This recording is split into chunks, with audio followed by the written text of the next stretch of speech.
mi ngi noonu ñu ngi nuyu bu baax waa Matal bant def naa la woon nee na ma nga nekk ca commune bu Colom Fall fu mu ne. Colom Fall de xam nañ mu ngi si région bu Louga Louga. Région bu Louga Kajoor quoi Kajoor Louga. mi ngi foofu. jógee nga jàmbur dal Kajoor. Colom Fall fu mu ne. waaw demal comme ràcc na ñaari dëkk. même boo waxee ci diggante bi sax. mu ne foofu la mu ne soriwu ko.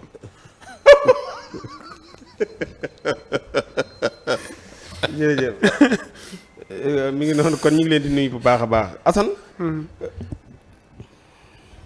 fu mu sagata gett la nekk la ñu wax sagata fu mu ne. sagata xaw ma. voilà. mu sagata mi Kajoor. waaw. Kajoor. man kay na sagat na fexe ba génn ko ci rek. dekkee Kajoor. bàyyi du Jolof. sagata fu mu ne. bàyyi leen. sagata. doxal. mais sagata nekkul côté Tivaouane wala dafa am ngi ñaari sagata. non Jolof booru Jolof am na sagata. sagata yi ëpp na non loolu. mais Tivaouane giit am na genn sagata. côté Kaolack gi am na sagata. yi Assane jaxase na sagata. ñu doon a jaxase rek yokk na ci sagata yi beneen la jaxase. léegi jëwal Assane kenn du la parce que yokk na ko ba mu bari. ay sagata yi. léegi Ndiogou kii Assane. Cheikh di Yérim de boo gisee man la débat bi gars yi passé woon nañ ko mooy nekkatuñu woon ci diggante Sonko ak Diomaye ndax dinañ am problème defe naa loolu réglé woon nañ ko léegi nag Cheikh Yérim ñëwaat na ci nag ni Sénégal yi bu ngeen leen joxee majorité crise économique mën na fee am. parce que jàpp nañ daal Ousmane Sonko nag léegi dafay taxawal yi fi boppam wan président ni ko nag même bu dee da ngaa nekk président am naa doole assemblée nationale. waaw Cheikh Yérim ñëpp xam nañ ni borom xam-xam la teyit ku gëstu la teyit ku mën a leer la doxin mais walaa bi moo ko rëcc. moom li mu daan jubbantee looloo ko rëcc fi mu ne nii téyewut si dara nii lu mu mën a kii ndax réew mi dafa am fu mu tolloon li indi président Diomaye mii si nguur gi du jàgginu Sonko laataa mu koy joxañ dafa am fu mu tolloon foofu la waroon na taxaw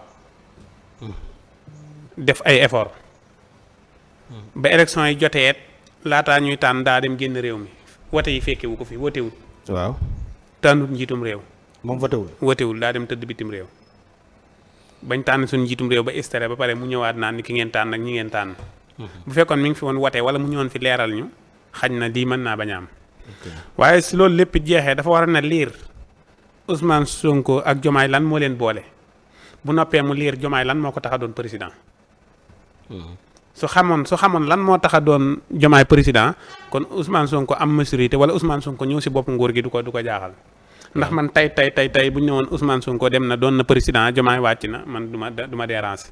waaw te mënumaa jaaxal. waaw ndax nit Diomaye doone président dama ko xam. ok moo tax loolu mënumaa déranger léegi nag ku xamul nan la Diomaye doone président. ku xamul fan la Diomaye jaar ba doon président. boo ko xamul wala jéemoo koo xam. kon bu fekkee ne nee nañ Ousmane am na pouvoir bi daf lay jaaxal. ndax Ousmane fi ne nii fu mu toll pouvoir buñ ne am na ko man gis naa ni Diomaye mën na ko yokkal. Diomaye waxoon na ko président Diomaye. waaw nee noonu maa ngi ci pexe yi ma doon def démb bërki dem pour mu doon président du ma suma cee dee. pexe moomu si laa nekk te du ma si jóg mukk li fi ak loolu amul. waaw kooku nag kon tey jii boo naan ko boo moytul kii dina doon président tam taxaw xamal na ne fii ak maa ngi fi pexe yi ma doon def pour mu doon président dana ko doon. si laa nekk te du ma bàyyi mukk te doon président kooku nag boo naan ko moytul kii dina doon président xëy na da ngaa liiru jamono. waaw kon daan nañ gën a liir jamono bu baax a baax. moom am na information wax na ko démb. nee na information da koy su demee ba xamatul liy xew. ca pale ba sax. na bàyyi li mu nekk parce que journaliste la nag. waaw mais xam nga Cheikh Yérim man mii maa ko ëpp information si pale bi. yow waaw maa ko ëpp information si parti bu Pastef maa ko ëpp information si opposition bi. Cheikh journaliste la de. journaliste la waaye amatut information. lu tax da ko amatut. bu fekkee nag yeneen réew yi ay Israël ak ay nangam bitim réew foofu moom man na ma fa ëpp information. bitim réew waaw mais Sénégal moom mënatuma fi ëpp information. kon na si bàyyi xel bu baax a baax te xam ne daal volant bi rëcc na ko comme que rëcc na ko nag na bàyyi dawal na oto booy dawal te mënoo téye volant bi wax dëgg yàlla maasale léegi ngay def te maasale bi lu ne mën na la see fekk na bàyyi. kii dem ba wane ni moom kii bi mouvement bi da koy gën a ajaat. waaw war na fi ñuy jaar pour inscrire.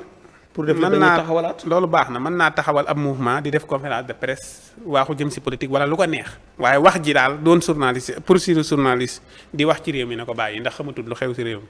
d'accord yow. Cheikh Yérim de maa ngi koy wax léegi am nañu suñu d'accord.